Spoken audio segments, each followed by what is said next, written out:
session. Today, we aim to discuss what does it mean to put a gender lens on? What are the challenges during the time of crisis? What should we be aware of, take into account when we're talking about gender during the time of crisis? And we will hear from actually today the actual practitioners, experts within the companies, and hear their valuable experiences during these times. Please share your comments and questions in the chat box while we are discussing. If we have time, we might go over them as well. Without further ado, I would like to introduce my panelists. Aysun, Sayın, Chief People, Culture and Sustainability Officer, WPP. I love your title, Aysun, by the way.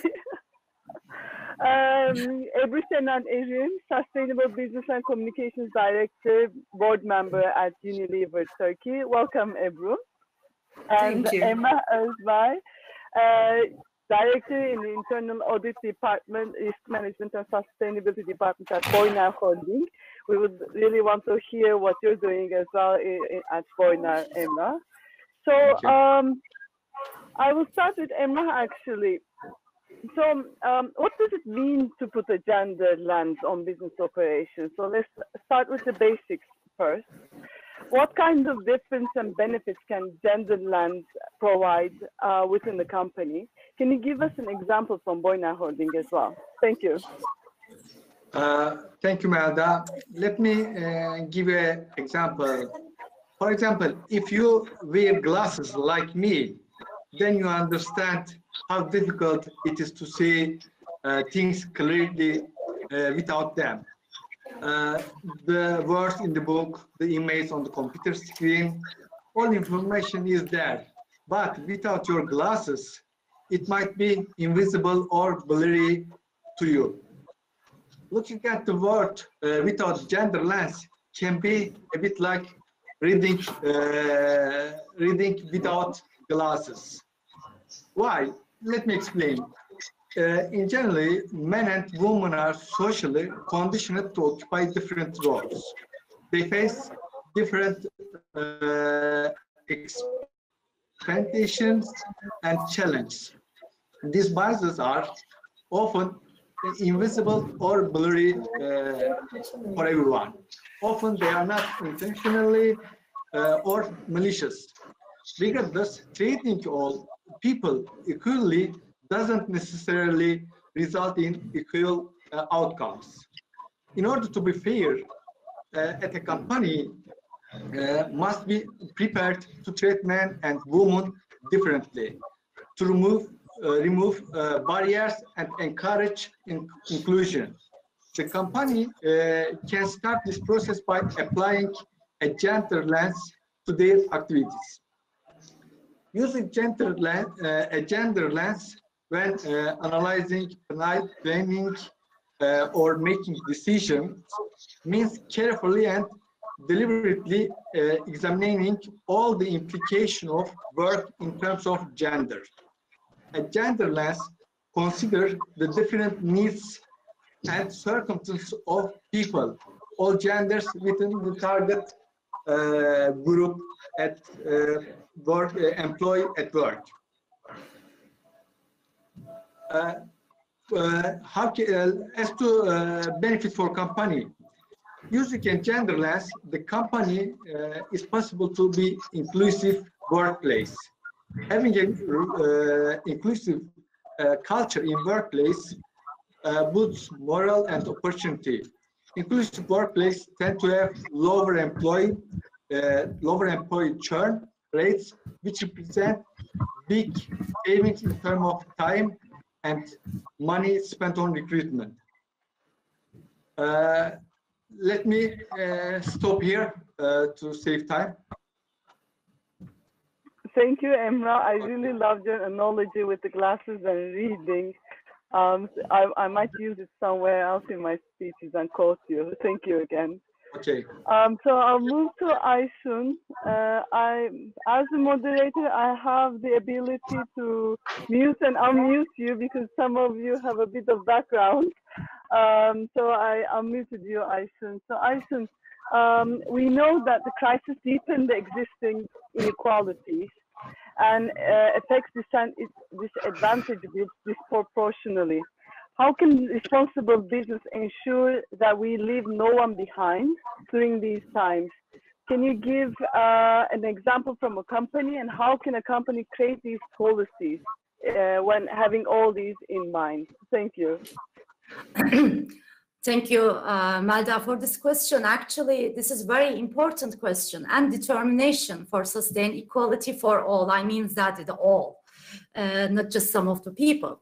I've been activist in women's human rights movement over the 20 years, and we have been discussed this subject under the CEDAW principles in that during the times. Now we're discussing UNGC and SDGs framework, which is very great because the subject became more visible and discussed in every platform. This is a great success, and I want to say that the success belongs to women's organizations. The subject and concept is one of the commitments, also SDGs, all the member states and cooperation like us, that we committed to support, recognize that the dignity of the individual is a fundamental. We are talking about human rights, women's human rights, and that the goals and targets should be for all people, not just some of them, some of the white people or some of the white men people. So we're discussing about how we sustain equality for each individual. What I can say that we know these people needs. As Emrah mentioned about, we have different roles, we have different backgrounds, we have different identities. I'm not just a woman. I have different background also. We have in our workplaces disaggregated data to address all disadvantaged group.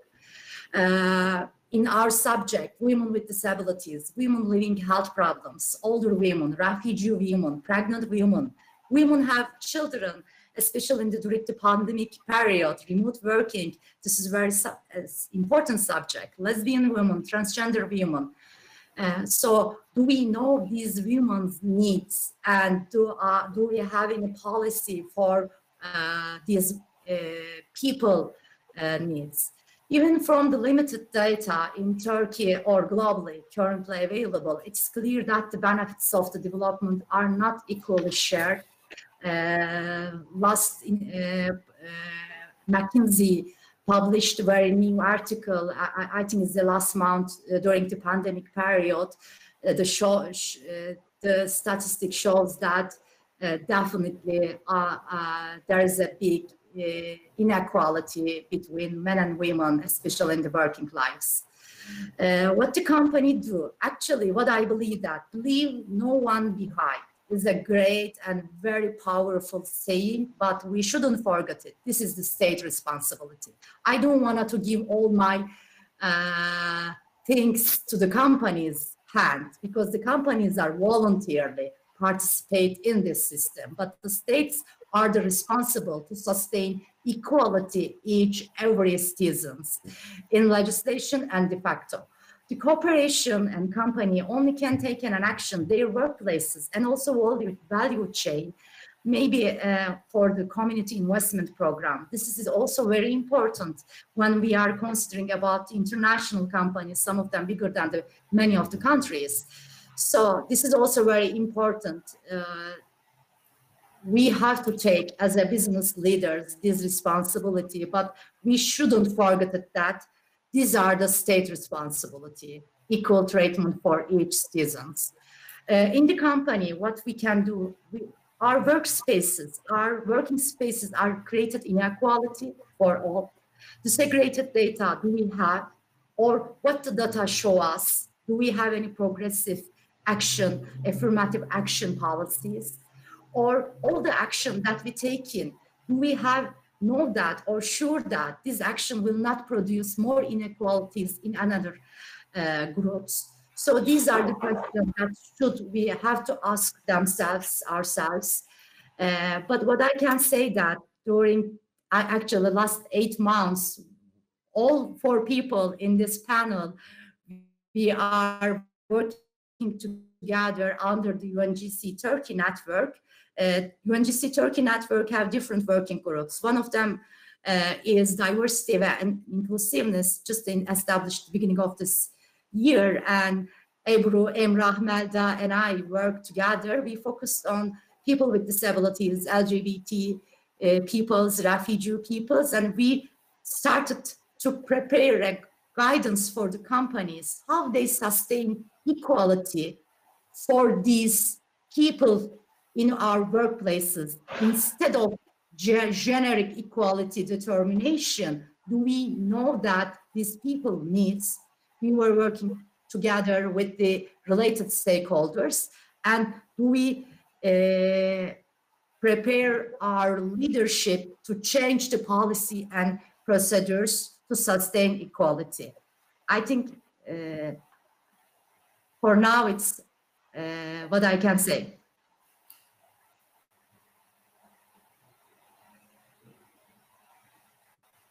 You are in mode, Melda. Okay. Can you hear me now? Yeah. Okay, I guess you can. So thank you for mentioning our guideline as well. So we're hoping to translate it in English, and so that all the networks can benefit from it. All three of you put so much effort. I hope, I know, actually I don't hope, I know that the companies will take advantage of it and use it in their policy making, and will make a difference in how they treat and how they see human rights from a responsible way in doing their businesses. So thank you again for mentioning. I will move to Ebru now. Let me unmute.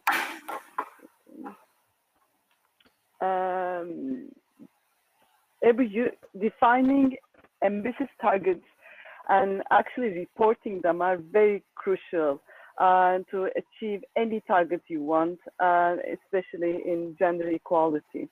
UN Global Compact initiated just recently a program called Target Gender Equality to mobilize companies to set their gender targets at the managerial level. Turkey is one of the 18 countries implementing this program, so we're hoping that will make a measurable impact on gender equality with the companies that attend. Unilever, on the other hand, recently announced that it has achieved gender balance across the management globally. So congrats on that first. Thank you. A year ahead, actually, I guess. I want to ask you how that happened. What was your experience? And can you give us a few to the ones who are on the beginning or in the midway of their journey? What worked, and what was one lesson that you have learned during this endeavor? So thank you very much. Thank you, Melda. I think it's a great opportunity to be here first with my colleagues Aysun and Emrah. With your guidance, definitely. It's a great chance, and I'm super proud to take place in this lunch and to share our experience with you all. So, yes, we are a diverse company, and we determined to build a strong, inclusive culture which respects every employee for who they are, regardless of gender, sex, age, disability, or so on and so forth. So we believe that our employees' contributions are richer because of their diversity. And for this reason, we deeply believe in creating a gender balance across our management at first. By setting a goal to reach a gender balance across management levels, our agenda focusing on empowering women globally. So I think it's a great opportunity to share with you that we won a Catalyst Award 2020, this great achievement. So it shows that our actions are definitely shown by the global community and recognized in a very, very meaningful way. So on the other hand, gender norms and stereotypes prevent women from showing their full potential. So by working with our brands throughout our value chain and with our partners across the industry and the society, we aim to challenge harmful gender norms and empower women. With this purpose, as you said, that I'm delighted to share that we set a clear ambition to have a 50% of women in management positions globally by 2020 and reach that goal by 51% in 2019, while it's reaching in Turkey 52% in Turkey. Additionally, Turkey board members reached to 62% of women, which is super remarkable, especially in the COVID days, as we all know that the women are quite step back in their position during this COVID pandemic. So it's a great chance to share these numbers with all of you and sharing with a proud moment. Maybe some of you know, maybe some of not. Unilever set a very ambitious targets 10 years before about the sustainable living. So we call that the Unilever Sustainable Living Plan. And we prove that our company can make an economical profit, yet still we have a positive impact on society. Although the pandemic is a challenging period, and we are still aiming to continue our work on issues that the COVID-19 has highlighted. And the gender equality is definitely one of the very critical targets for us. I believe every company should start with adapting to new normal and use this time effectively to work on these problems that we are facing. So as we all believe that, I hope, sometimes crisis is a great opportunity to fix that type of problems as well. So as Unilever Turkey, empowering women is an area that we are focusing on their impact strategy. So our main motivation and maybe a tip for every company is to know your power and use it on your small initiatives. As just imagine that Turkey's employment is around 76.7% in the small companies. So if we can guide and if we can empower these women via our ecosystems, as we are doing in Turkey, that would be great as a pioneering effect. So I can share with you a very great example from Unilever Turkey that we started a couple of years before to work with our very close contact, small and big ecosystems and suppliers that we named Birlikte Güçlüyüz, Stronger Together platform. So we saw quite a positive results about the women empowerment area. This platform is now consisting 33 firms and aiming to give us support for achieving gender balance and empowering women economically. By giving a support to 36,000 employees directly and more than 100,000 indirectly, we are encouraging women to have an active roles in the workforce and become a decision maker. So how we are doing? So we are definitely inspired from the fourth objective of women's empowerment principles and generated an education series starting from September 2020, just recently, and continuing for 5 months and consisting 5 sessions, mainly focusing on women employees to enhance their soft skill capability. You know, it's really, really crucial to take a job in the industry if your soft skill capability is great. So since 2019, in collaboration with Google, we have delivered 15 I'm Remarkable workshops for these platform members and reached over 500 people.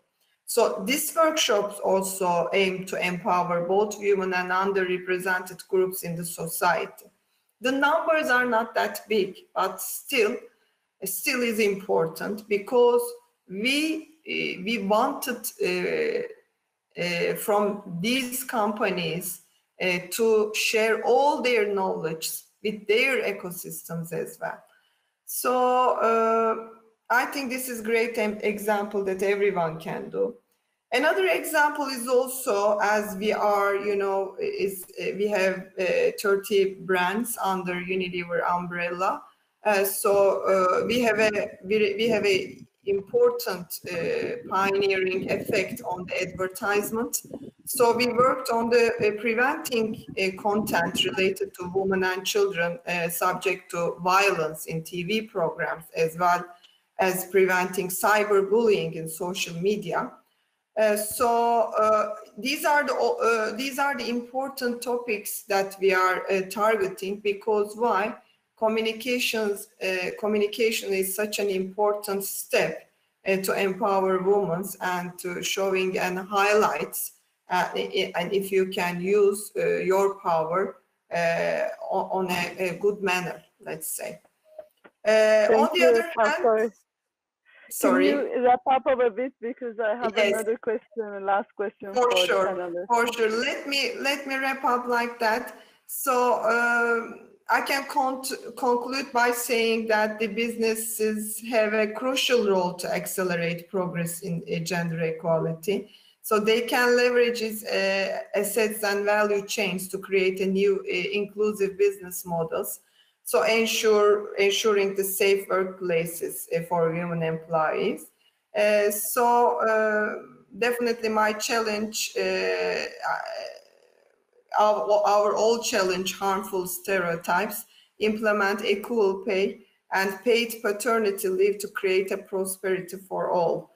So thank you so much to giving me a voice and giving a voice to Unilever, Melda.